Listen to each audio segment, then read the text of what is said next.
Hey, what is up, guys? I'm your boy Nick with Pick My Man. In this video, we're going to be talking about. We will be going over the Sao Paulo Brazil Fight Night card. We had over 14 fights before the one of them fell through. We had David Nama versus Lucas Alexander fight fall through because Nama was injured in the training camp apparently. Before we get right into it, guys, let's talk about what Francis Ngannou just did yesterday. This dude is an absolute beast. He just apparently beat one of the best boxers on the planet, going to a split decision with one of the best boxers, with the best boxer in heavyweight. This dude is an absolute monster. I hope he stays in boxing and makes a lot of money there. Even though I do want to see him fight John Jones in the UFC. I don't think the UFC is gonna pay him what he is worth right now. Francis stock just went up like crazy yesterday. In my opinion, I think he did beat Fury, but I get it that boxing is scored differently. Fury did land more shots, I think, overall. He landed a lot more jabs and whatever. But I don't think it had that much of an effect on Ngannou. He did eat some big shots, but Ngannou's chin is just built different. This dude is this dude is not human. This dude is an absolute monster. But, man, good on Fury for still retaining his title and everything. That would have been absolutely embarrassing if he did lose to Francis Ngannou, which I think he did. But it is what it is, guys. Let's get right into this Vegas 82 card. We're going to go over the full card. I'm going to be giving you guys my final picks on the full card. So let's get right into it, guys. Here we go. Hey, guys. The first fight on the prelims, we have a lightweight matchup between Kauê Fernandes taking on Marc Diakiese, the Bone Crusher. I said Bone. Bone Crusher. Let's get right into it, guys. I have some notes that I got to go through. I went back and watched the full fight tape on both of these guys. And let's talk about Kauê Fernandes first, guys. So Kauê Fernandes is a good kickboxer. Very good setups to his head kicks. I've seen him knock people out with those head kicks. He looks to be making improvements fight to fight. He throws nasty body kicks. He's willing to fight on the back foot, which is not good against a pressure fighter. That's one of his things that I don't like in his fighting style. But he has good takedowns. He can go for takedowns of his own. He seems to know what he's doing on the ground also. It does seem like he's working on his ground game overall. He can transition on the ground from position to position. He's got good back kicks also. He's very slick on the ground. He's got good ground and pound also. He's got some nasty ground and pound. He can get taken down himself. I've seen him get taken down in the second and third round, and then he has a hard time getting back up. He stays on his back for far too long, losing the round, which is not a good look for him. Let's talk about Marc Diakiese, guys. Marc Diakiese, he's a good kickboxer, but he has turned into this grappler lately, using his wrestling to win majority of his fights. He's very durable though. We've never seen Marc Diakiese get knocked out before. He's had 12 fights in the UFC, so very good durability on him. He has never been knocked out yet. He is on a 2-fight losing streak right now. He has 12 fights in the UFC. So that is a lot of high-level experience against good opponents in the UFC. Diakiese could come in here and outwork Fernandes, and I would not be shocked. I think that's why Diakiese is the favorite on the money line. We have seen Fernandes get outworked before. Just 2 fights ago against Sardina, he pretty much got outworked in the second and third round, and he lost by decision. And that is a reality that could come true in this fight. But let's not forget, we also seen Marc Diakiese slow down against Johnson in the second and third round. So it depends on who has the better cardio in this fight. I think this is a big step up for Fernandes and competition for Fernandes though. So it all depends on how much Fernandes has worked on his cardio, because if he can knock Marc Diakiese out, which is a tough ask in his UFC debut, I don't know how he's going to win this fight, because Marc Diakiese, he can keep a good pace on him for the second and third round. But lately I feel like doesn't have the best cardio himself either. But Marc Diakiese, he was winning against Joe Alvarez. He won the first round, outworked him in striking. So this fight is very close. I did put a half unit on Kauê Fernandes at plus 164. But then I also put a half unit on him at plus 140, I think. But I really don't know who's going to win this fight, man. I'm going to pick Kauê Fernandes because he's a young up-and-comer. And they're going to be fighting in Brazil, and he's the Brazilian there. And Marc Diakiese, he keeps his fight very close. But I would not be shocked if he comes into this fight and just outworks Fernandes. Maybe survives the first round and doesn't. It's going to be hard to knock out Marc Diakiese in the first round. But we have seen Marc Diakiese get clubbed and subbed. He has been submitted 3 times overall in his career, so that could happen too. Fernandes does have good submissions also. But I'm going to pick Fernandes by decision. I think this is going to be a close fight back and forth. And I think Fernandes might be able to defend some takedowns and land some good damaging shots on Diakiese and just outwork Diakiese. I think it's a tough ask, and I'm picking the underdog here, so I would not be shocked if Marc Diakiese comes in and just outworks him, gets a 30-27, maybe a 29-28, but my pick is the underdog Fernandes. I got a 1 unit on him at plus 164 and plus 140, so he is plus 120 now, so a lot of money is coming in on Fernandes. But he's a pretty good underdog, I think, in my opinion. I'm not telling anyone to go put everything down on Fernandes as a plus money, but I think he's one of the better underdogs on this fight card. And also taking into account that Marc Diakiese his last two fights, he's Marc Diakiese 2-3 in his last 5 fights, so he's on a decline right now, even at 30 years old. So yeah, I think Fernandes is a good underdog. Now my pick is Fernandes by decision. Alright guys, next up in the women's strawweight division, we have Montserrat Conejo Ruiz taking on Eduarda Moura. Her nickname is Ronda, I guess. She's the Spanish Brazilian Ronda, I guess. It is what it is. So let's get right into it, guys. So we have the UFC veteran Ruiz taking on Moura, who's just new to the UFC, making her UFC debut. Let's get into the notes that I have for these girls.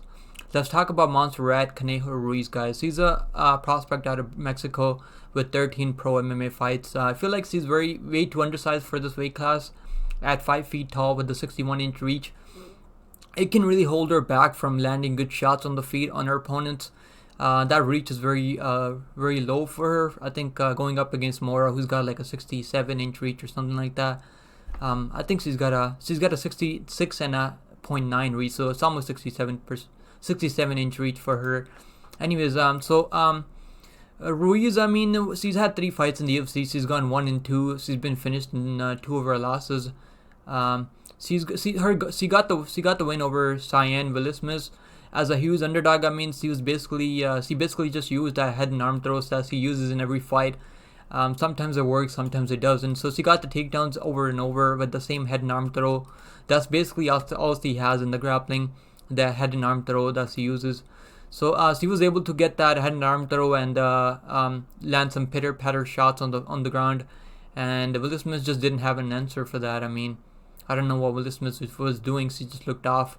Anyways, she does have a pretty good cardio. I mean, she's also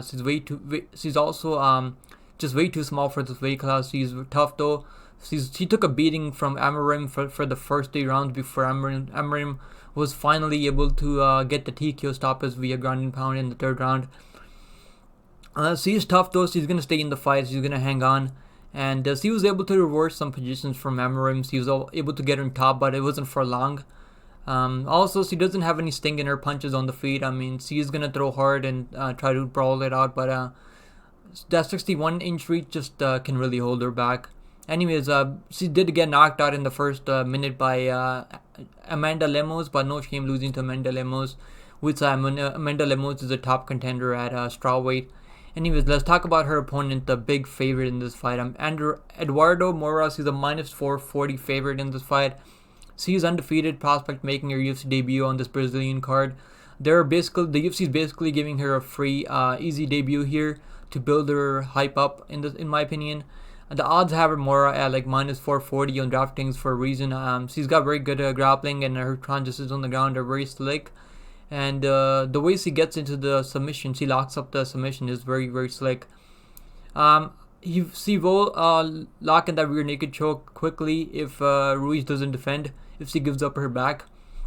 Also, she's going to be 6 inches taller. Like I said earlier, she will have almost 7-inch reach advantage over Ruiz. I'm not sure how good her cardio is because we haven't really seen her go long into fights. She's mostly able to finish girls early in the fights. She always goes for finishes. She's not a fighter who's trying to outpoint her opponents. She's very strong and physical for this weight class. I think she does seem confident in her striking too. She can definitely throw some hands. She does stay safe on the feet until she gets her takedowns going. I don't see any danger for her on the feet against Ruiz. I mean, Ruiz doesn't have any power.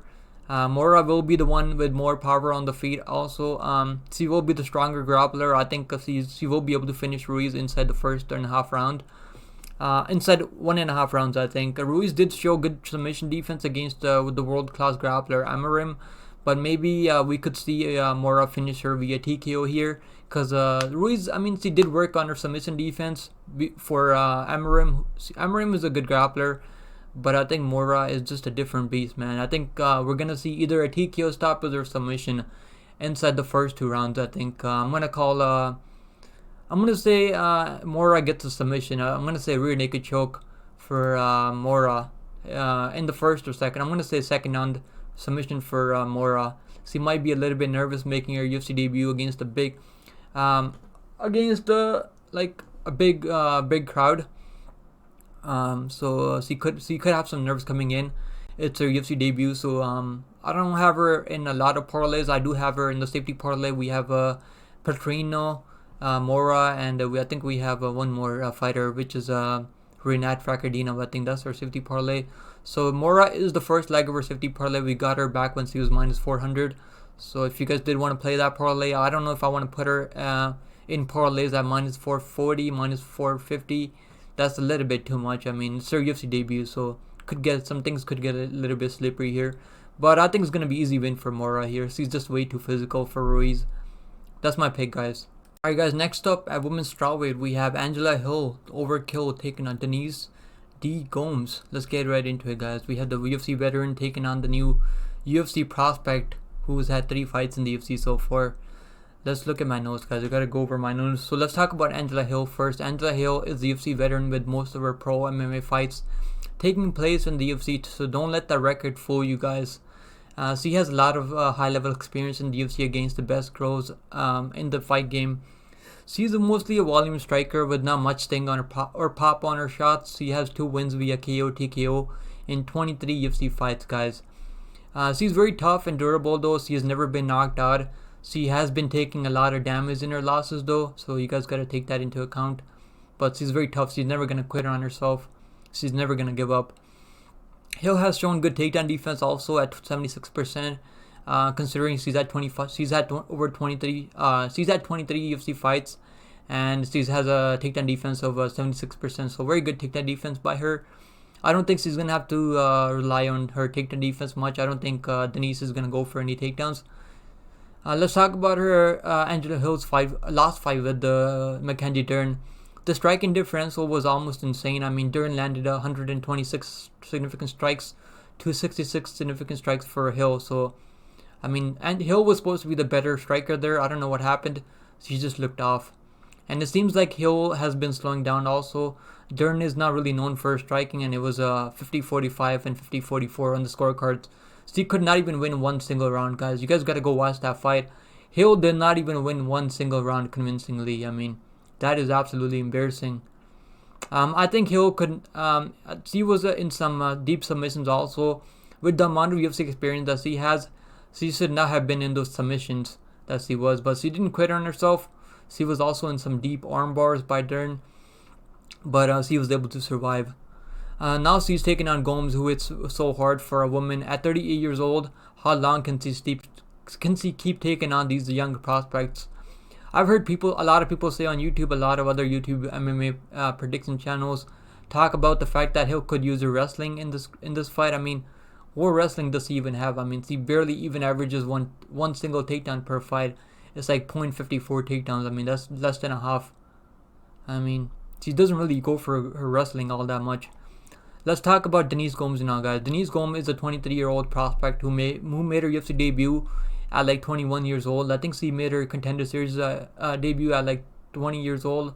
So she has been training in MMA since a very young age. She did lose her UFC debut against Loma Lookboonmee, but we all know Loma Lookboonmee is a good grappler and good pressure fighter. So since her debut against Loma Lookboonmee, I mean, I keep fucking messing up this name. My bad, guys. Since her debut with Lookboonmee, she has shown very good improvements. She knocked out at Bruno Brazil, who everyone was super high on. I mean, I think Bruno Brazil was like undefeated at the time. And I did pick Gomes as a plus 250 underdog against Bruno Brazil. But then in her next fight against Jasmine Hargui, I did pick Jasmine Hargui. I thought Jasmine was gonna just outclass her in the striking. But Bruno Brazil, she went out there on a huge pay-per-view card and just sparked Jasmine in like 20 seconds, guys. That was absolutely insane. As a plus 300 underdog too. So a lot of people are sleeping on Gomes against Haregui, and so he just sparked her, knocked her out. So he was the first one to even finish Haregui. Haregui was an undefeated 10-0 prospect at the time, and everyone was super high on Haregui, and she just knocked her out in 20 seconds. So this girl is making big improvements, man.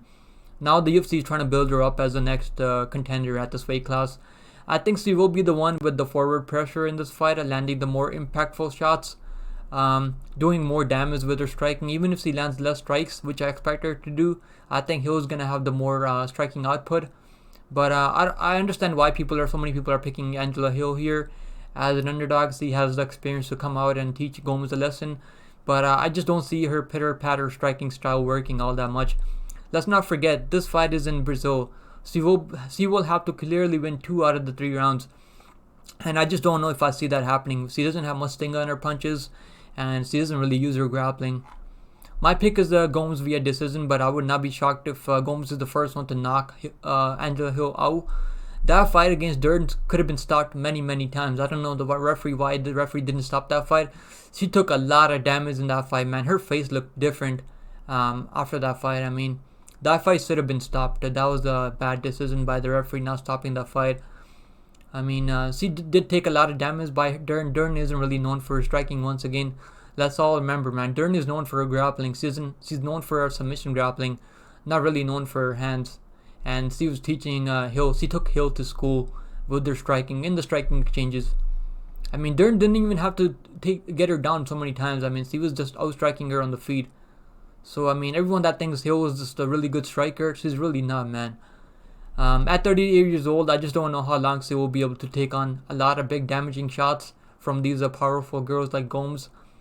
My pick is Gomes via decision. I think she's gonna just land more damage, land the bigger shots, have the better moments in the fight. But I have Gomes. I have like 1 unit on Gomes money line. I had even money. I think it was minus 115 or minus 120 when I got Gomes on the money line. But this is a 50-50 fight. The only reason I'm taking Gomes is because he has more power, and he's a young prospect. There's a big age gap between the two, over a 10-year age gap, like huge. And I get it why people are so high on Hill here. I mean, Gomes doesn't have the experience that Hill has, so it makes sense why so many people are picking Hill. But my pick is Gomes, guys. My pick is Denise Gomes all day long. Let's get it, guys. Denise Gomes all day long. Alright, guys. Next up in the light heavyweight bout, we have Vitor Petrino taking on Modestas Bukauskas. Let's get right into it, guys. So Vitor Petrino, he's a 26-year-old Brazilian prospect with 9 pro MMA fights. He's undefeated right now. I mean, he also has amateur experience, going 4-1 in the amateurs, losing once by decision. He has taken on legit competition since going pro in MMA. He beat Bellato twice, who is also in the UFC now at light heavyweight. Bellato beat up a very hyped up prospect on the Dana White Contender Series. And Bellato's only 2 losses are to Petrino. I mean, Petrino knocked him out twice. I mean, that's a big W for Petrino to knock out a tough Brazilian like Bellato. Anyways, Petrino knocked him out in like 25 seconds in the first fight, and then they rematched on the Dana White Contender Series. And Petrino did get knocked on. He did get dropped in the first round, but he got right back up and showed good recovery. And he got right into Bellato's face, and he was able to knock him out in the second round. He slept him, man. He slept him bad too. I mean, to knock out a guy like Bellato clean. Bellato's a big dude, man. I mean, you guys I can't wait to watch Bellato's fight in the UFC. So I mean, that's huge. Petrino having 2 wins over Bellato and knocking him out twice. I mean, those are only Bellato's only 2 losses overall in his whole career. Anyways, Petrino is a technical striker. He has shown good improvements in his grappling game too. In his last 2 UFC fights, he has had over 11 takedowns. I mean, that's huge. I mean, he even submitted his last opponent, Pragnio, in the 3rd round via arm triangle, and he can also go long. He went 3 rounds with the Pleasure Man, and he took him down. He used his grappling there. I don't think he needed to use his grappling, but maybe he just wanted to show that he can grapple if he needs to, and he can go long, which is a good look. We know that he's got good cardio now. This dude doesn't gas out after the first 2 rounds. He was able to win the 3rd round too against, I think, what's his name, the Pleasure Man. Anyways, guys, so his striking defense does need some work. He does get hit sometimes, but the chin is really good. He's shown very good durability so far. Let's talk about his opponent, Modestas Bukauskas. Bukauskas is a Cage Warriors prospect who made his UFC debut back in 2020. He beat Andres Michailidis, I think that's how you say his name, Andres Michailidis, in his UFC debut and sent him to retirement. I think Michailidis came back from retirement after and then got knocked out by Alex Pereira. So tough for Michailidis, man. That dude's always taking in tough fights. Anyways, he finished him by TKO in the first round. Then he went on a 3-5 losing streak, and the UFC being finished in 2 of those losses. I think the UFC let him go after the losing streak. So he went back to Cage Warriors, picked up 2 wins by finish, and then the UFC signed him back, and they brought him back into the Shark Tank. So it seems like he has worked on his flaws. I mean, he has been mostly staying on the outside with his kickboxing style game.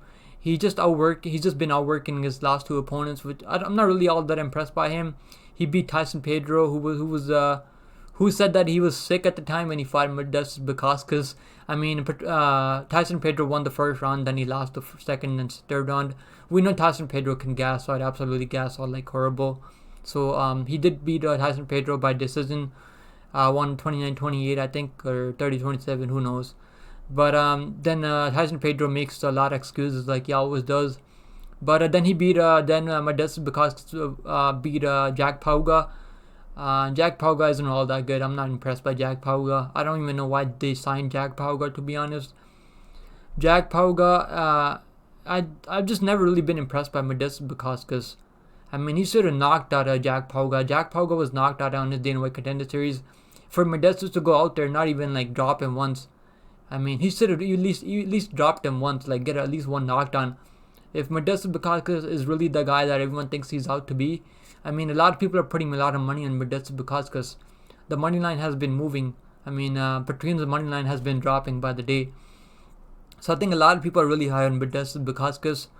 But I'm not, man. I'm definitely not high on Modestas Bukauskas. I know he's worked on his game, but I just never been impressed by him. There are questions about his durability too, about Bukauskas. He has been knocked out 3 times and submitted once. So, I mean, he's only lost by decision once. I think Vitor Petrino will put the pressure on him and even take him down. I mean, Petrino grappling has been looking really good. And he has shown good takedown defense also. He has not taken on, Bukauskas has not taken on an explosive guy like Petrino before. I think Petrino can hurt him badly on the feet and take him down also and submit him. I will pick Petrino inside the distance. I think he's going to knock him out in the first 2 rounds or submit him. If Bukauskas wants to win in Brazil, he's going to have to clearly win 2 out of the 3 rounds or knock Petrino out. And that's a tough ask to knock a guy like Petrino out. I mean, Petrino is going to be the more physical guy in this fight. Bukauskas is a little bit 1 inch taller and has a reach advantage, but I don't think that's going to help him much. Bukauskas leaves a lot of openings on the feet. He gets a hit a lot. I don't see how Bukauskas can win this fight. I don't see that happening. Sure Petrino has some holes in his game, but I don't expect Bukauskas to be the one to expose him. I'm gonna pick Petrino to win by knockout in the first 2 rounds.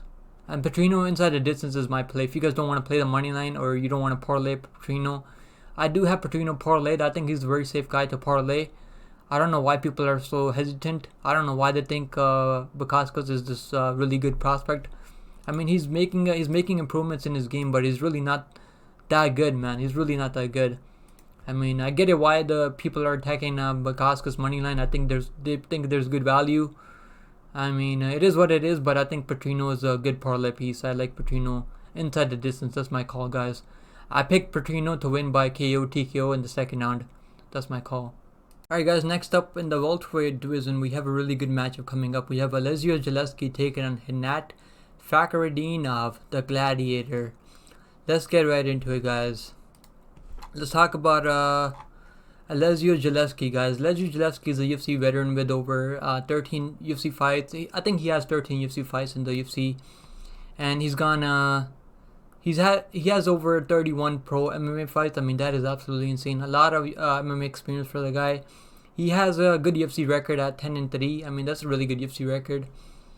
He's got some very good wins over some guys like Sean Strickland, who he knocked out in the first round.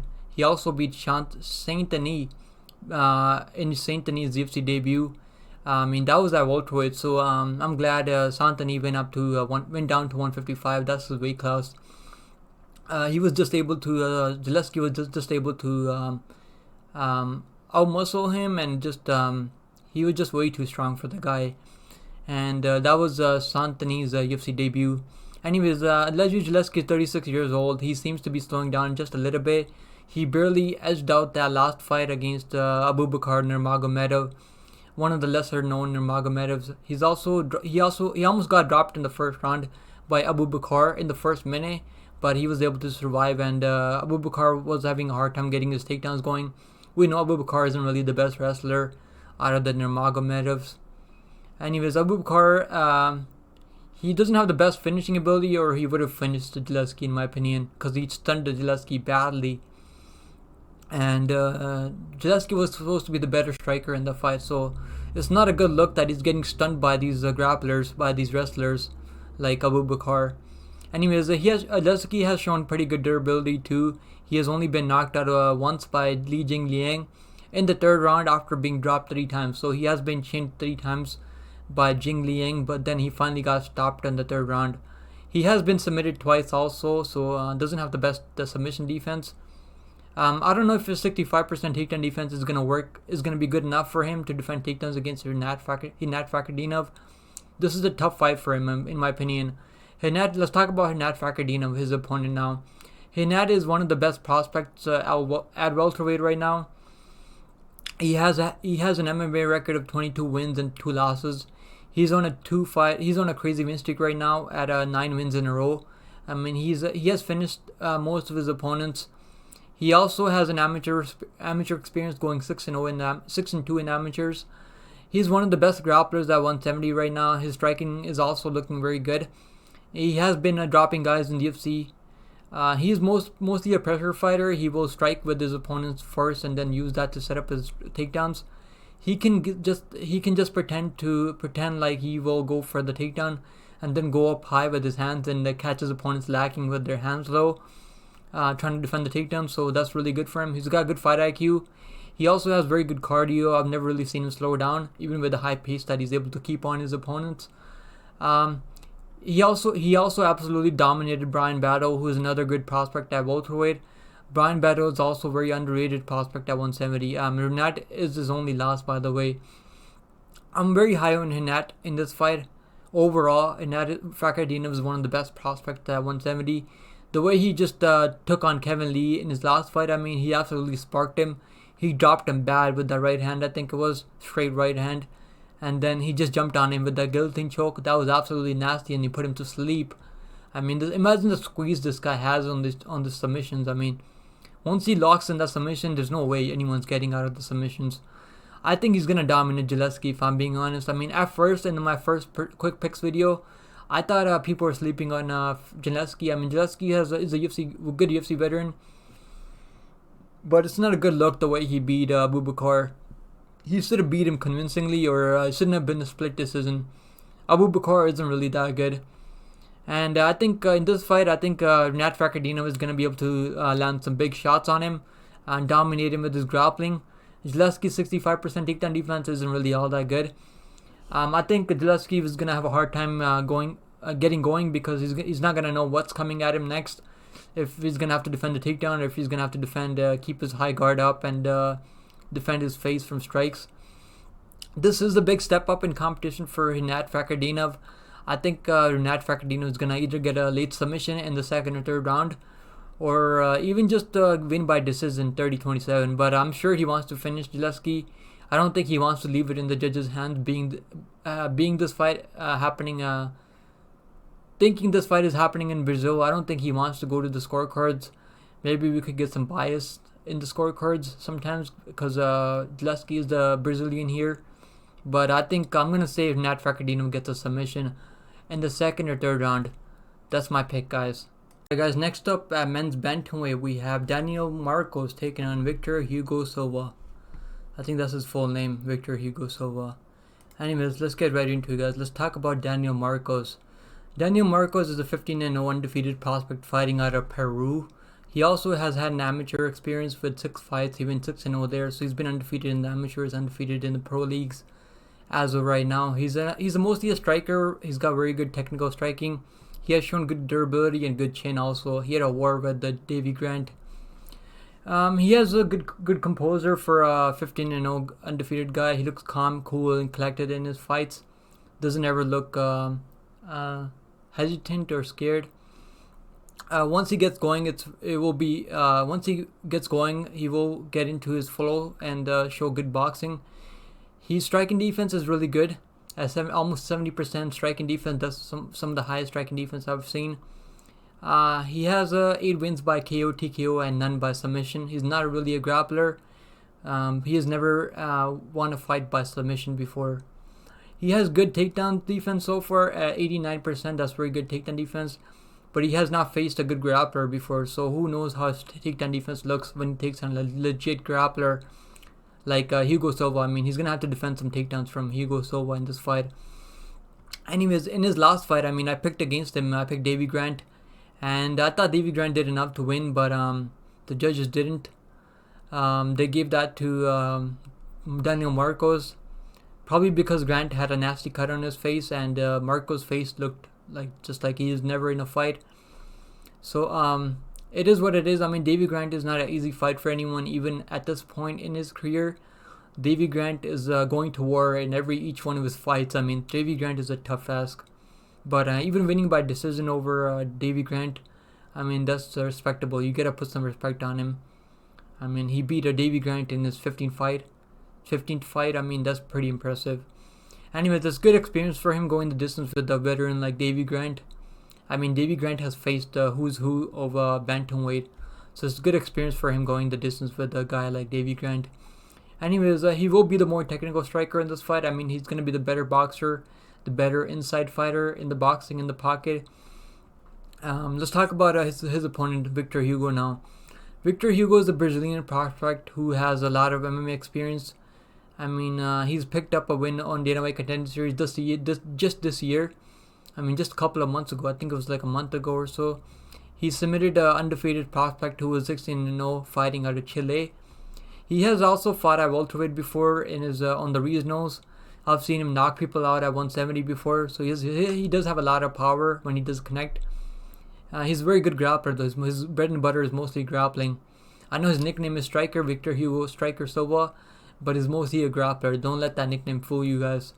He's very well rounded though. He's finished 9 of his opponents by KO, TKO, and 8 opponents by submission, so he's very well rounded. He's going to be the more well rounded fighter here over Daniel Marcos. He will hunt for submissions in each one of his fights. He's got a very good ankle lock also. He is taking on Daniel Marcos on short notice, which I don't like, because Marcos was supposed to take on a tough Brazilian like Daniel Willie Cat Santos. He was supposed to fight Daniel Santos, but Daniel Santos pulled out of the fight. So it is what it is. I'm glad they were able to find a replacement for Daniel Santos.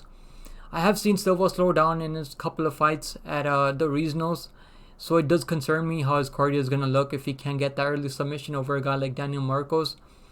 I mean, Marcos has shown good takedown defense, so who knows if he's going to be able to get the takedowns. If this fight stays on the feet, I think Daniel Marcos is just going to outstrike him, maybe even knock him out. I mean, I think we've seen Victor Hugo Silva knocked out. He's been knocked out twice. He's been submitted once, and he's lost by decision once. So when fights go long, he's 7-1 in decisions. So not a bad look.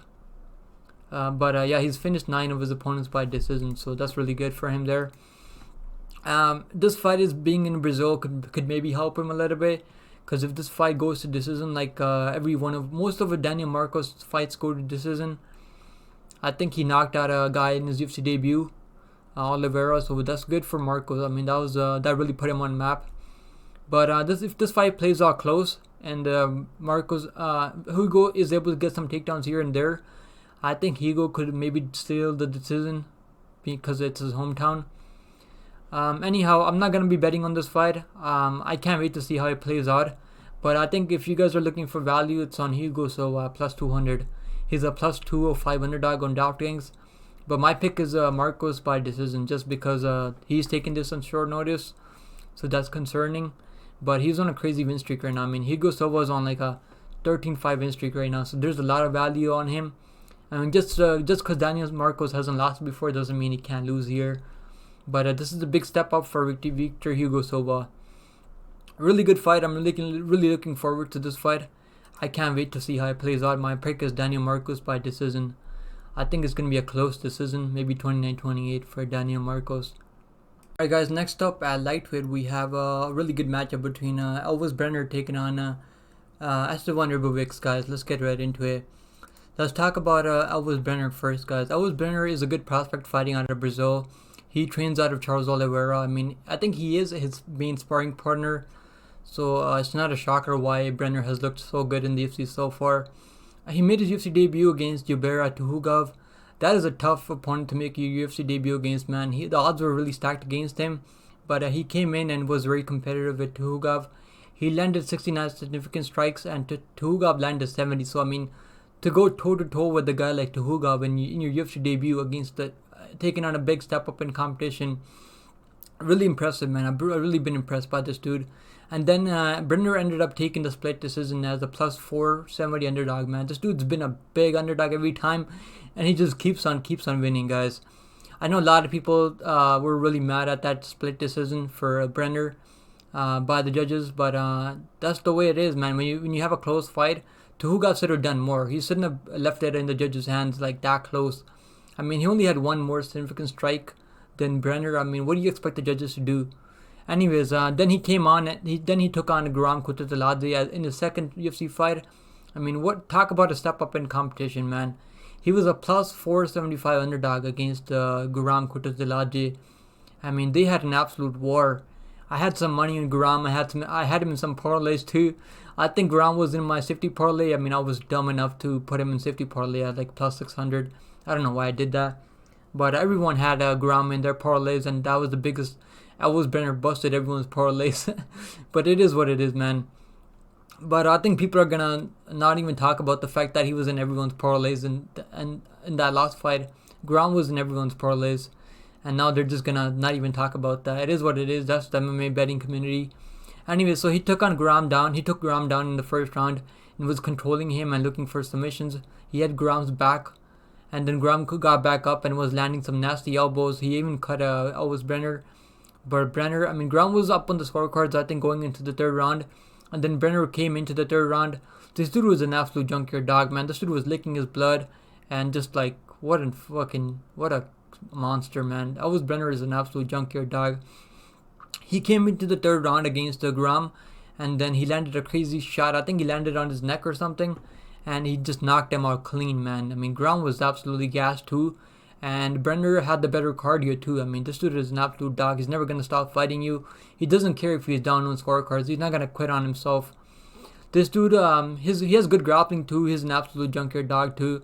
He's going to fight for your money, 100%.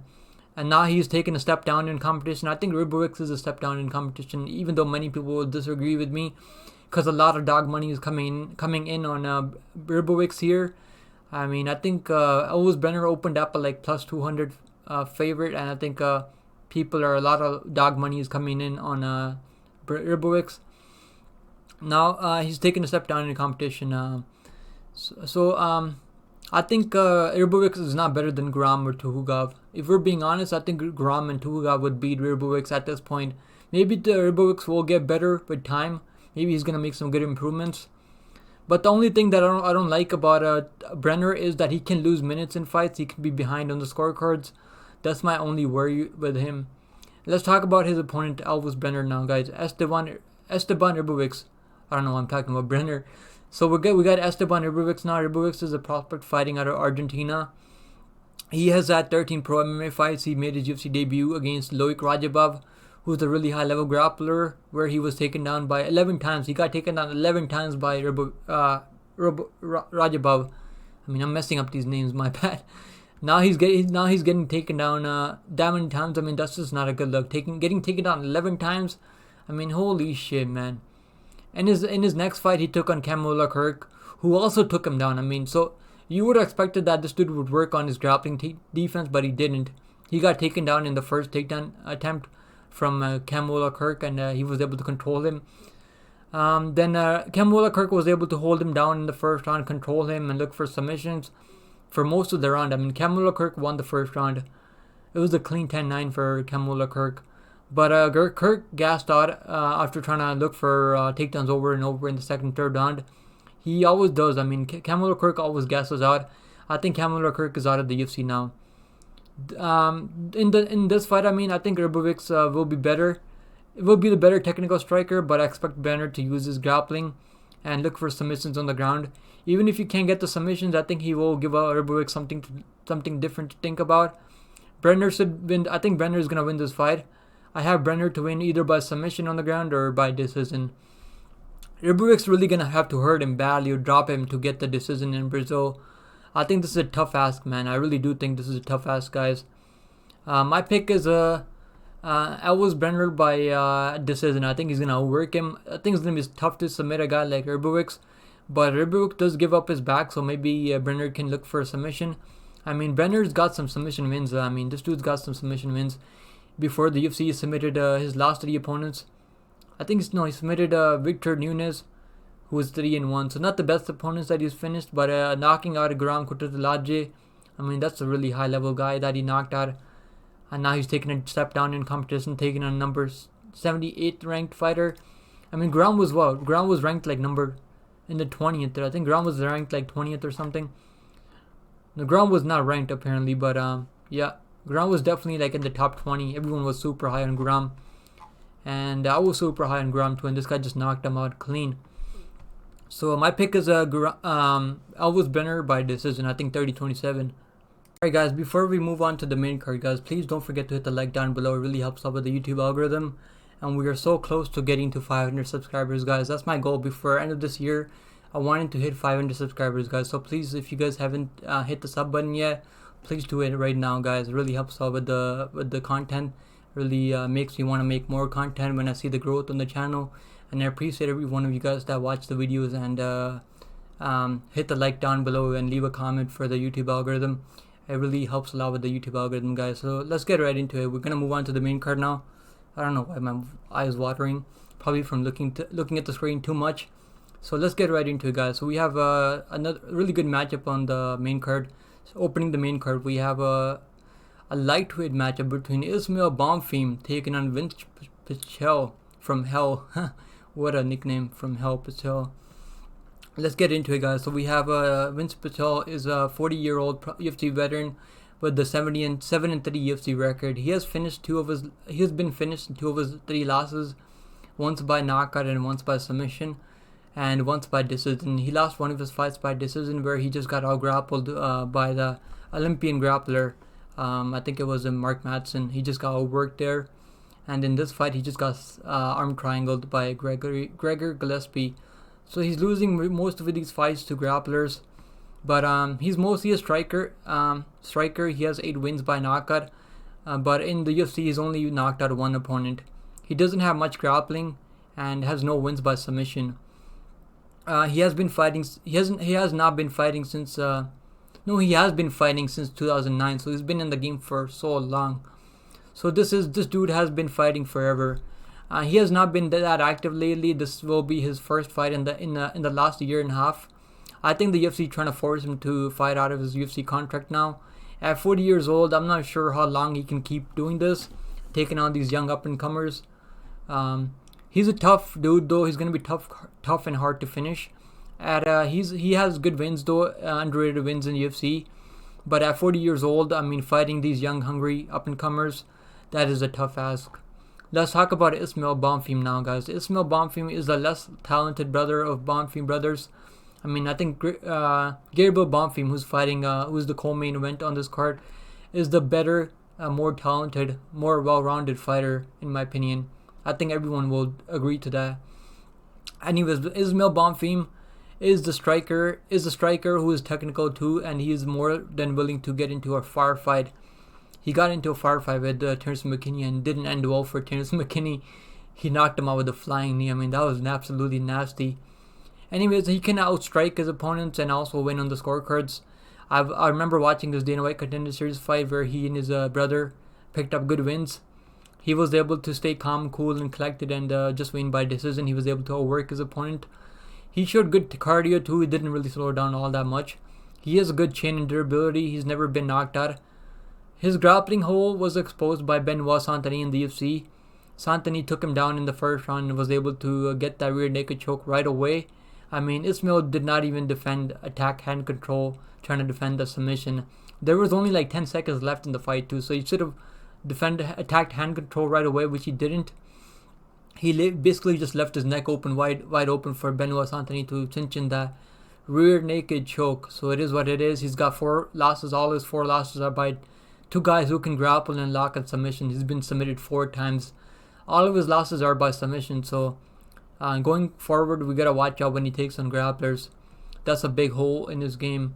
I hope he works on his submission defense though, because he's gonna need to. If he wants to make it big in the UFC, I mean, there are a lot of people that can grapple and strike in the UFC.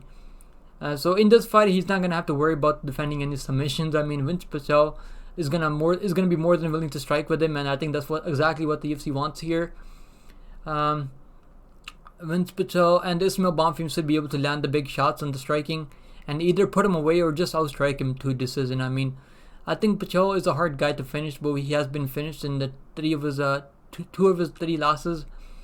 And I think Pichel has not been active and is 40 years old, so everything's working towards working against Pichel here. I mean, he's taking a young, hungry lion like Ismael Bonfim, who's going to be super hungry, especially after losing in a big spot against Benoit Saint-Denis. I mean, no shame losing to Benoit Saint-Denis, though.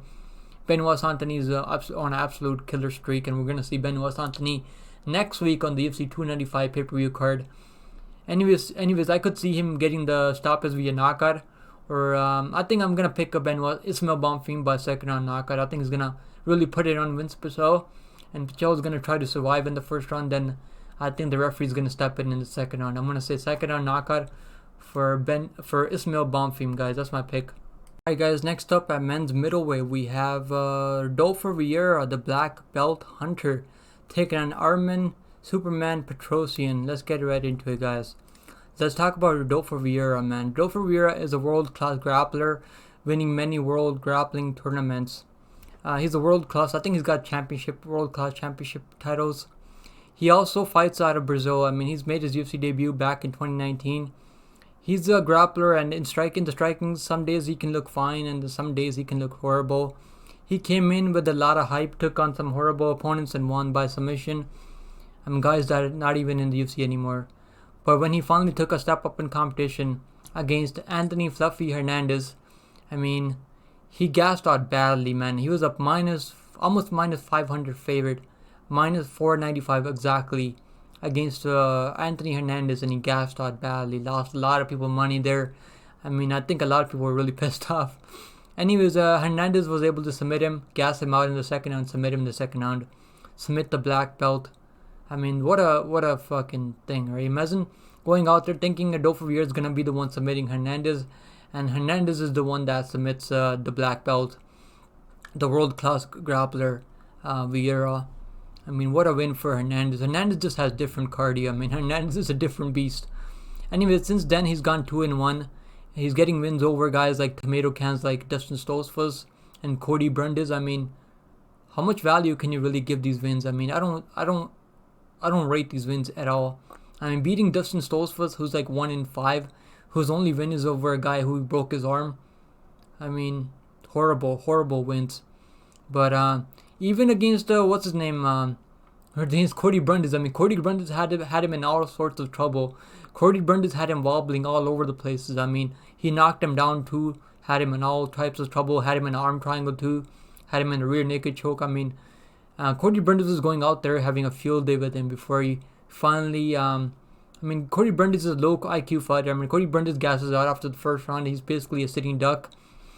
And Cody Brundage, being the low IQ fighter that he is, he pulled a guillotine choke and let Vieira get on top of him and get that arm triangle. I mean, Brundage was probably praying to the gods that Vieira was probably praying to the gods that Brundage somehow pulls the guillotine, and that's exactly what he did. I mean, how many times have we seen Brundage pull like a stupid guillotine choke? That's how he lost to Dumas too. He pulled 3 guillotine chokes over Dumas. Keep pulling the guillotine choke over and over and over. Brundage has to be one of the lowest IQ fighters at middleweight. Anyways, I've never really been impressed by Vieira. I know he's a really good grappler, but that's pretty much it. I mean, he cannot strike at all. Let's talk about his opponent, Armen Petrosian, guys. Armen Petrosian is a world-class kickboxer. He's got many titles in world kickboxing. He's got a lot of titles. He's the world Russia's. I think he's got gold medal in kickboxing too. He's a technical striker and will use the fundamentals and not do anything flashy to put himself at risk. He has been working on his takedown defense in Dagestan. Yeah, after losing to Caio Borralho and getting taken, I think it was after Caio Borralho, he went down to Dagestan and trained with the best grapplers, against the best grapplers in Dagestan. So it's shown in his last 2 fights. I mean, even though before his last fight against AJ Dobson, was able to take him down 3 times, but he wasn't able to get any control time. He only had 49 seconds of control time over Petrosian, man. And that really tells you, I mean, this dude has really worked on his get up game. And he's not really sitting down on his back anymore and not letting the clock run out. He has taken on legit competition, unlike Vieira. Since making his UFC debut, he's gone 3-1 in the UFC. He has been underdog in most of those wins. His only loss came to Caio Borralho, who's undefeated in the UFC. A really good grappler. He lost to him by decision. He was taken down 4 times, I think, giving up over 10 minutes of control time. But in those last 5 minutes, man, he was able to. How many times was he taken down? I think he was taken down to. Let me check here. I think he was to Caio Borralho. He was taken down 4 times. Yeah, he gave up 4 out of 5 takedowns against Caio Borralho. No shame losing to Caio Borralho though. Anyways, so he did give up 10 minutes of control time to Borralho, which is not a good look. But it looks like going down to Dagestan is really helping his get-up game. Even when he does get taken down, he pops right back up. He did show good submission defense in that fight against Caio Borralho. Caio Borralho is a really good grappler, and he wasn't able to submit him. He knocked out his opponent on Dana White Contender Series, which got him the UFC contract in the first round. He knocked out Kolev. I mean, Kolev is a 12-1 now. I mean, Kolev went on after that fight to win his next 2 fights by knockout. Kolev is a good prospect. I think we're going to see Kolev back on Dana White Contender Series real soon. His best win must be over RoboCop. I mean, he took on RoboCop. RoboCop is super dangerous and really good grappling. I mean, I think RoboCop has better grappling than even Vieira. I mean, RoboCop is much better striker than Vieira. I mean, levels ahead. And I think RoboCop would absolutely destroy Vieira, if I'm being honest. He also beat the hyped up prospect, undefeated prospect, the CLD, Christian Leroy Duncan. Everyone was super high on Christian Leroy Duncan. Christian Leroy Duncan was like 10-1 or something, 10-0, undefeated. And Petrosian went in there as a plus 130 underdog, I think, or plus 160 underdog, and beat him up. Petrosian knows that he must keep this fight on the feet and cannot get taken down in this fight. He has already gone to Brazil to train. Yeah, he's gone to Brazil like a month before, and he's already training there, getting familiar with the weather, getting familiar with the timing. So he's taking this very serious. I'm very confident that he's either going to knock Vieira out. He's going to defend some takedowns. Even if he gets taken down, I think he's going to pop right back up. But I think he's going to defend all the takedowns and really put the hurting on Vieira. I think he's either going to win by second round TKO or just knock him out in the first round. Or he's going to win by decision. I think he's going to try to win by knockout because he knows he can't go to decision. Knowing this fight is happening in Brazil. I mean, in Vieira's hometown. So I'm sure he's going to look for a knockout. I mean, I think he could probably find a knockout. But I think the money line is probably even right now. I think it's minus 110 each. I like Petrosian, guys. I think he's going to be able to defend the takedowns and just knock his ass out. I'm going to pick Armen Petrosian by knockout, guys. That's my pick. It could be by decision. Don't just take the knockout prop. You're better off taking the money line if you're going to bet him. It's even money, guys. I mean, there's so much value in Armen Petrosian. But if you guys like the grappler here, the black belt hunter, I mean, you can take him on the money line too. Or just take him by submission. I think that's going to be his best chance. I don't see him winning by decision. But my pick is Armen Petrosian by knockout. That's my call, guys. Alright, guys. Next up at men's middleweight, we have another matchup between Caio Borralho taking on Abus Magomedov. Let's get right into it, guys. Let's talk about Caio Borralho now, guys. Caio Borralho is a good prospect at middleweight. He's undefeated in the UFC at 4-0 on the UFC. And he went 2-0 in Dana White Contender Series. He won the first fight on Dana White Contender Series, but he wasn't able to find a finish in the first fight. Then they brought him back on the Dana Contender Series, and he was able to find a finish in the first round. So that's what got him the UFC contract. He has mostly outgrappled the guys, his opponents, and won by decision, but he was able to finally submit his last opponent, Mikhail. I remember his name. What was his name? Mikhail Olekchechuk. He was able to find a submission by rear naked choke in the second round. Anyways, guys, so he went pro back in 2014. His only loss came in his second pro fight, where he was outworked by a 4-0 undefeated Brazilian prospect who is 9-5 now. Since then, he has been on a 13-5 win streak. He has not lost since then, guys. He has looked better and better, and every time we see him, his game is really developing.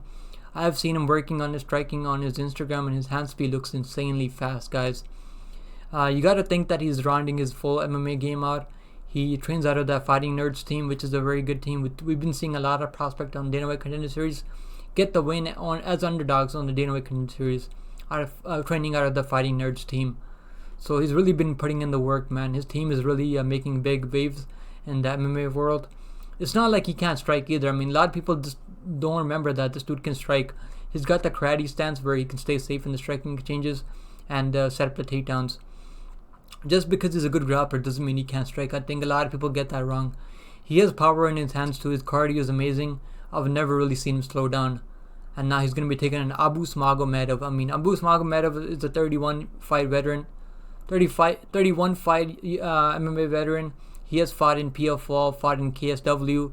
Now he's in the UFC. He beat that tomato can Dustin Stoltzfus in his UFC debut. He knocked him out with the head kick in the first round, and made people think that he would go on out there in his next fight against Sean Strickland and beat Sean Strickland, number 5th ranked middleweight contender in the world. A lot of people that I respect a lot. I mean, a lot of YouTuber MMA predictions channels were picking Abus Magomedov against Sean Strickland. I mean, how hilarious is that, man? Now they're not even going to talk about the fact that they were picking Abus Magomedov against Sean Strickland. I picked Sean Strickland by decision because I thought I didn't think Abus Magomedov would go out there and quit on himself. I mean, sure, he won the first round, then he quit on himself when he ran out of cardio. Anyways, so Abus is a good kickboxer and has shown pretty good grappling too. He was able to outstrike Strickland in the first round. I think that was more on Strickland just trying to get his timing and let him gas out. That's what Strickland said after the fight. I mean, he was just willing to stay safe in the striking exchanges. So anyways, he was able to win the first round against Strickland before horribly gassing out and quitting. He did quit in the second round. I've never seen anyone gassing out like him before. He was also knocked out in PFL by Louis Taylor, who was 39 years old at the time. I mean, he got knocked out with the first punch too. Abus has been finished in 4 of his losses. I mean, this dude quits every time he can't find his way. Every time he can't get his way in fights, he just quits. He's been knocked out 2 times and he's been submitted two times. So you can't trust his durability. I get it why some people are picking Abus here because he's probably will be the better striker. I mean, but I can't pick a guy who goes out there and quits when he faces adversity. My pick is Caio Borralho by knockout. I don't even think he's going to have to grapple him, to be honest. I think he's just going to get him tired, and then when Abus Magomedov is tired, I think he's going to find stoppage by TKO. He will have a chance to get the TKO stoppage when Abus Magomedov empties the tank, and he's not able to finish. When he sees that he's not able to finish a guy like Caio Borralho, I mean, Borralho has never been finished, and I don't expect Abus Magomedov to go out there and be the first one to finish a guy like Caio Borralho. I mean, the guys that Caio Borralho has beaten would absolutely crush Abus Magomedov, if we're being honest, guys. Let's not forget, he's taking this fight on short notice. Abus Magomedov is taking this fight on like a week's notice, I think, or 2 or a week's notice. I mean, I think Caio Borralho was supposed to take on, let's remember, he was supposed to take on Nursultan Ruziboyev, the guy that knocked out Bruno Ferreira, I think it was. Yeah, he was supposed to take on Nursultan Ruziboyev, this guy, who just knocked out Bruno Ferreira in the first minute. I mean, this would have been a better matchup, in my opinion. This would have been a competitive fight. I think Magomedov was just taking this for a paycheck. Anyways, guys, so my pick is Caio Borralho by knockout in the second round. But just play inside the distance if you're going to bet on this fight. I don't have him in. I don't have Kauê in any parlays because I see a lot of people picking Abusmagomedov, and that's making me a little bit hesitant. But if the money line keeps dropping, a lot of money is coming in on Abusmagomedov, and I get it why a lot of people are putting money on Abusmagomedov, but I'm not gonna put any money on Abusmagomedov. Even if he was a plus 500 underdog, I would not put money on the guy because I don't like guys that quit. Anyways, I think if the line keeps dropping for Kauê Bahalu, I might put a unit on him at minus 200. I think he's sitting at. Let's see what he's sitting at. I think. Let's talk about Kauê Bahalu. Where's the money line of him? Kauê Bahalu is sitting at minus 250. So money did come in. He went down to like minus 250, minus 230. So now he's gone down to like minus 245, and now some money has come in on Bahalu. I mean, Magomedov opened at plus 285, so I get it why people are attacking this fight should be a little bit closer. Maybe if Kauê Bahalu can get the takedowns, which I expect him to get the takedowns. But even in the striking, I think I would still pick Kauê Bahalu to outstrike him maybe. I don't know if he would outstrike him, but I just don't like Abusmagomedov's cardio. This dude's cardio is absolutely horrible. And so my pick is Kauê Bahalu by maybe decision. Or maybe I'm going to pick him by knockout in the second. I think he's going to finish him. Hey guys, in the next fight, we have a heavyweight matchup between Rodrigo Nascimento. I thought it was Rodolfo Vieira. I was about to say Rodolfo Vieira. Anyways, we have Rodrigo Nascimento taking on Don'Tale Mayes. And in my quick fix video, I did pick Don'Tale Mayes, but after looking back on the fight tape, this dude is absolutely horrible, man. He was losing to Andrei Arlovski too, but then he was able to knock him out. Andrei Arlovski is way past his prime. And I'm not impressed by either one of these guys. I don't have any notes. I went back and watched the fight tape. I don't even need notes on this fight card. On this fight, I mean. I think the UFC is just trying to get Rodrigo Nascimento to a finish here. I think they're trying to get him on a win streak. I mean, Nascimento is absolutely horrible. He's gone to split decision in his last two fights. He went to split decision with Tanner Boser, who's absolutely horrible too. And then he went to split decision with Ilir Latifi. Latifi took him down a couple of times. I mean, how many times Latifi was able to... Let's see how many times he got taken down. Latifi got him down a couple of times. I mean, if you're that good of a prospect, you should not be letting Latifi take you down over and over. I mean, let me pull it up here. Rodrigo Nascimento got taken down twice by Latifi, I mean. And the striking numbers were very, very close. I mean, Nascimento landed 68 significant strikes. Latifi landed 49. So that was a very close split decision. He said thank the MMA gods that he was able to edge that out. And in the fight before that, I mean, he got outstruck by almost double. Tanner Boser outstruck him by 62, and he only landed 36 significant strikes. And the fight before that was a no contest. But I think he knocked out Alan Budut, but he was tested for banned substance. And the fight before that, he was knocked out by Chris Daukaus in the first round, in the first punch too. So Chris Daukaus is knocking out, man. It's not a good look for you getting knocked out by Chris Daukaus. Let me pull it up here. So man, I did pick Don'Tale Mayes in the first predictions quick picks video, but I can't pick now Don'Tale Mayes. I mean, Don'Tale Mayes is absolutely horrible. If he can't land that lucky shot on Nascimento, he's probably gonna lose. And the UFC is probably making this rematch. I mean, Nascimento took Don'Tale Mayes down in the first round. I think it was the second round, and he submitted him. So Don'Tale Mayes is pretty bad too.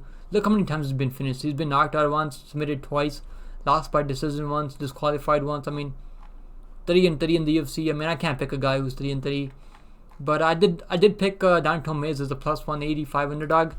And let's see what the money line. He's sitting at plus 154. So money has come in on Don'Tale Mayes. And I do think this fight is a lot closer than people want to admit. I mean, he was hooked by Ciryl Gane. I mean, Ciryl Gane isn't really known for his grappling. And he's able to get a submission over you. Just not a good look, man. But he did beat Muhammad Usman by decision, so that's a good look for him there. He's got some good underrated wins, but I'm just not impressed by the guy. I think the UFC is trying to get Rodrigo Nascimento back on track here. They're trying to get him a finish win, so it's not I don't think they want to get him another split decision win. But I think this fight's going to be a lot closer than the first one. I don't know if he's going to be able to submit Don'Tale Mayes again. He probably will, maybe, who knows. But yeah, my pick is Nascimento, man. I don't know how he gets it done, if I'm being honest. I don't know if he's going to be able to finish a guy like Don'Tale Mayes again, but he probably will. I mean, Don'Tale Mayes is pretty horrible. This dude gets taken down over and over. and just not impressive, man. Don Tomes, I mean, look at his takedown defenses. What, 56% takedown defense? That's pretty horrible. I mean, he got taken down by Augustus Sakai. If Augustus Sakai is taking you down, Hamdi Abdulwahab is taking you down 3 times. I mean, that's pretty horrible. And he got struck by Hamdi too. Hamdi is pretty horrible too. I mean, holy shit, man. Yeah, my pick is Nascimento, and I think Nascimento gets the job done here. And I'm just not impressed by Don Tomes. Don Tomes is pretty horrible. Even Nascimento is pretty horrible, but at least he's not 3-3 in the UFC. He's 3-1. But he's getting these close decision wins. He better not let this fight go to split decision. But it being in the Brazil card, I mean, it's probably going to get the split decision win, even if it's close. So my pick is Nascimento by decision, I guess. That's my pick, guys. Alright, guys, for the next fight, we have another fight at welterweight. We have the co-main event of the evening, guys. Please hit the like down below. It really helps out with the YouTube algorithm. And don't forget to leave a comment down below for the YouTube algorithm. Let me know who your favorite parlays are. Leave your parlays down below, your 3 fight parlays that you're really confident in, and I'll probably give you a shout out in the next video. I'll try my best. If the parlays that you guys put down below in the comments, if it hits, then I'll give you a shout out in the next video for in videos like these in the next UFC the UFC 295 card. I'll give you a shout out if you guys leave a comment down below, and it's if the parlay hit, it's got to be a minimum of 3 leg parlay, guys. So leave your parlays down below in the comments, and if it hits, I'll give you guys a shout out in the next video. So before let's get right into it, guys. Now let's get into the co-main event of the evening, guys. I don't think I need notes for this fight. I mean, it's pretty obvious who I'm picking here. We have Gabriel Bonfim taking on Nicholas Dalby. I mean, Nicholas Dalby is what, 30 years old now. I mean, this dude's getting old. He's taking a young, hungry lion like Gabriel Bonfim. The better Bonfim brothers. I think the Gabriel Bonfim is the way better brother, way more talented brother of since over the other brother, Ismael Bonfim. I keep forgetting his name. Anyways, guys, so Gabriel Bonfim, he's 15-0 undefeated. I mean, what can you say? He's since coming into the UFC, he's got undefeated. He's finished his last 3 wins in the first. I think he finished Trey Waters on Dana White Contender Series in the second round. He was able to, I think he was able to win the first round by, he was able to strike. He's got good striking too. He's got good takedowns. I mean, he's taken down everyone. He's taken down everyone that he's wanted to take down. Let me pull up the stats here. So this dude has taken down everyone he's tried to take down. He's got 100% takedown accuracy. I mean, that is absolutely insane. To have 100% takedown accuracy and 100% takedown defense, I mean, that is absolutely wild. He's got a submission average of almost 7 submission attempts per minute per fight. I mean, he's submitted all 3 opponents. One on Dana White Contender Series, Trey Waters, who picked up a win in his UFC debut on short notice. So Trey Waters is a good prospect. And then he beat Munir Lizez. He submitted him in the first minute of the fight. Submitted Trevon Giles in the first minute. I mean, this dude is an absolute killer, man. He was a pretty big favorite, but he showed up. I mean, look at these, man. Look at the submission this dude has. I mean, he's undefeated in the LFA, undefeated in the UFC, undefeated on Dana White Contender Series. I mean, what can you really say? I don't really need notes for this fight. He's finished everyone. Everyone he's been in the cage with, he's finished, man. This dude is an absolute wild, one of the best prospects at welterweight, in my opinion. I mean, he's going to be ranked real soon. I think once he finishes Nicholas Dalby, he's going to be ranked. I mean, he's got a good striking. He's got a very well-rounded game. And I've seen him go long in some of his fights, and he has good cardio too. He doesn't really slow down all that much. He has submitted, even going into the third round. I mean, he submitted a guy in the third round, so he doesn't have bad cardio or anything. Just because look, he submitted this guy in the third round, knocked him out in the third round. I mean, as a pretty big underdog, he was a plus 160 underdog. So just because he's finishing these fights in the first round, a lot of people think, oh, he can't. What if this fight goes long? He might not have the cardio, but that's not true, guys. This dude has shown good cardio. He's got good submission game, good knockout. He can knock you out. Finished everyone, man. He's never gone to a decision. I mean, this dude is an absolute killer. He's taking on Nicholas Dalby. I mean, Nicholas Dalby, we all know who Nicholas Dalby is. He's on a 3-5 win streak right now. He's 6-3 and 1-1 in the UFC. So he's got plenty of UFC experience. He's gone 5-1 in the Cage Warriors. He's a tough dude, man. But he's got some good opponents. I mean, he hasn't faced the hardest opponents. He beat Muslim Salikov. He was getting outstruck. He landed a nasty head kick in the first round. Muslim Salikov is what, 40 years old now, and Warley Elves is pretty terrible, and he was able to beat him by a split decision. He beat Claudio Silva by unanimous decision. Lost with Tim Means. Tim Means is pretty good, but Tim Means is very passive prime too. Beat Daniel Rodriguez. That's a good win for him. I think he was underdog there. He was a plus 265 underdog against Daniel Rodriguez. Rodriguez looks like he's lost a step 2 now. Before that he had 3 losses in a row on a fight. He lost to Peter Sabata, lost to Jack Cummings, and in this fight I think he was knocked out in the Cage Warriors, but it was a no contest. But yeah, man, it is what it is though. So I think this is the fight that he was choked out by Jesse Ronson, but Jesse Ronson popped up for a banned substance, but he has been finished before. So just because it was turned out as a no contest doesn't mean he wasn't finished. I think I'll just get right to the chase, guys. I think Gabriel Bonfim is gonna find a submission early or just knock him out. I think it's gonna be a submission. This dude is so creative with the submission. He's got so many toolbox. He's got so many tools in his toolboxes, guys. Yeah, this dude is an absolute killer. I don't think Nicholas Zalby is gonna be the first one to stop the train, I don't think it's a hype train. Gabriel Bonfim is for real. This dude is for real. The way he submitted to Trevin Giles. Trevin Giles is no pushover. Trevin Giles has a pretty good UFC record. Trevin Giles has gone what? He's gone 7-5 in the UFC. He was 7-4 at the time, and he got a win over Preston Parsons. He was on a 2-5 win streak before he got choked out by Gabriel Bonfim. And I picked Gabriel Bonfim wins by first round submission in his last 2 fights in the UFC. So I'm gonna pick him by submission here. I think he's gonna just take him down and find a submission. That's my pick, guys. Gabriel Bonfim by first on submission again.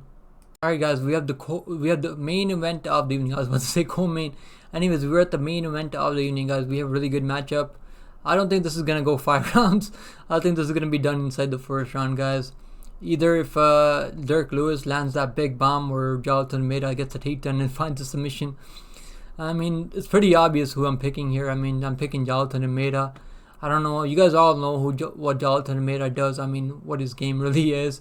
He's gonna shoot for that. He's gonna throw that high kick, front high kick, and he's gonna shoot into get the takedown, and he's gonna take Derek Lewis down. And Derek Lewis is a fish out of water on the ground. He's pretty much got nothing. This dude. Sometimes he'll get up from the takedown and he just shows. That's his grappling. I think he's gonna be working on his grappling for this fight. But we all know how Derek Lewis is, man. Derek Lewis, he was on a 3-5 losing streak before he got knocked out by Tai Tuivasa, knocked out by Sergey Pavlovich, and then submitted by Sergey Spivak. I think it was arm triangle. Yeah, it was arm triangle. He basically got taken down in the first round, submitted. He had nothing. Didn't even try to defend the submission. And then he came in as a pretty big underdog against Marco Rogerio de Lima. And I picked Rogerio de Lima, I think, in that fight because I thought de Lima was going to be able to get the takedowns. And this dude comes out there, just bum rushes Marcos Rogerio de Lima and just knocks him out with a flying knee. So you got to take that into account, man. Derek Lewis is super dangerous. This dude has he has the most takedowns in the heavyweight weight class. So you got to think he's super dangerous. He can be the first one to knock out Jonathan Almeida. Jonathan Almeida is an absolute beast. He has been knocked out once early in his career. He was knocked out back in, I think it was 2017. He got knocked out in the first 16 seconds of the fight. So just because he hasn't been knocked out in a long time doesn't mean he can't get clipped and put away. I think even Samil Abdurakhimov landed a good shot on him, stunned him a little bit, but he was able to get the takedown and then get the ground and pound stoppage in the second round, I think it was, yeah. And then he came in as a pretty big favorite there. I had like a lot of money. I had like $200 on him to win by submission, and I think it was under 1.5 rounds. And he did exactly what we needed him to do, and he won me a lot of money there against Jarginho Rosenstrike. And I did pick Jonathan Almeida by first on submission there. Everyone's picked him by first on submission. So man, this dude is like, we all know what he's gonna do, but you gotta think he's working on his striking too. And but if he strikes with Derek Lewis, he can definitely get put away. He's gotta shoot his takedowns carefully, because we seen Derek Lewis time that nasty uppercut on Curtis Blades, as Curtis Blades was shooting in for the takedown, double leg takedown, and he got hit right on his dome and went to sleep.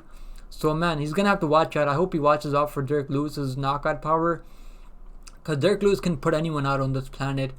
That's the power that Derek Lewis absolutely has. But Derek Lewis has a lot of experience, man. Look at the guys he's beaten.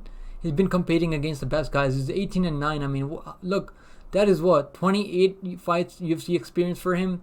He's been knocked out 7 times, submitted twice. So he's never gone to. He's gone to decision 4 times, I guess. He's won 4 times by decision. He's never lost a fight by decision. So this dude has never been worked out. He's never lost a fight by decision. He has lost a fight by decision, but I don't think it was in the UFC. So man, a lot of experience for the guy. He's got 27 fights in the UFC. I mean, that is a lot of experience, man. But yeah, he's gonna get his confidence back after knocking out Rogerio de Lima. He was the first guy to knock Rogerio de Lima out, by the way.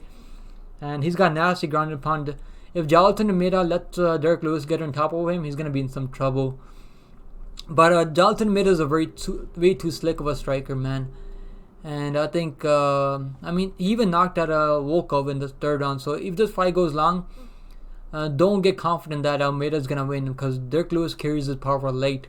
I mean, Volkov was up on the scorecards like crazy, and Derek Lewis landed this nasty overhand right and put him out. I mean, that was a crazy knockout. I remember that one. So man, we all know what Derek Lewis is gonna do. We all know what Jailton Almeida is gonna do. And my pick is Jailton Almeida by submission in the 1st round. That's my pick, guys. That's the full fight card, guys. Don't forget to leave your parlays, 3 fight parlays down below in the comments, and I'll give you guys a shout out. Whoever hits the most plus money parlay, I'll give everyone a shout out. If you guys drop your 3 fighter parlay down below, it's gonna be over plus. It's gonna be like at least over plus 100 or plus 150. I mean, it's gonna be at least plus money. You can't have like Jailton Almeida, Gabriel Bonfim, and Rinat Fakhretdinov. That's not even plus money. I think it's gonna be at least plus money. I mean, if you drop your 3 fight parlay down below, 3 fighter parlay down below, and I'll give you guys a shout out in the next video for the UFC 295 full card breakdown. And don't forget to leave a like down below and to leave a comment down below. It really helps out with the YouTube algorithm. And don't forget to subscribe if you found this video for the first time. I make a lot of content throughout the week, guys. And if you guys enjoyed this video, please drop a like below. I had to do a tape study and put in a lot of work in this full card breakdown. That's why it's over an hour long. And I just couldn't make this. There's 13 fights on this card, and there's no way I could make it under an hour, after especially doing all the research that I did, doing the tape study that I did. So it does take a couple of hours to get these videos out to you guys. So please guys, I really appreciate it. We're trying to hit 500 subscribers, so please drop a sub down below if you guys haven't subscribed to the channel yet. I appreciate you guys, man. Thank you so much for watching this content. It really means a lot to me. And take care of yourself. Stay safe out there. And take care of yourself, guys. And I'll see you guys in the next one. Later.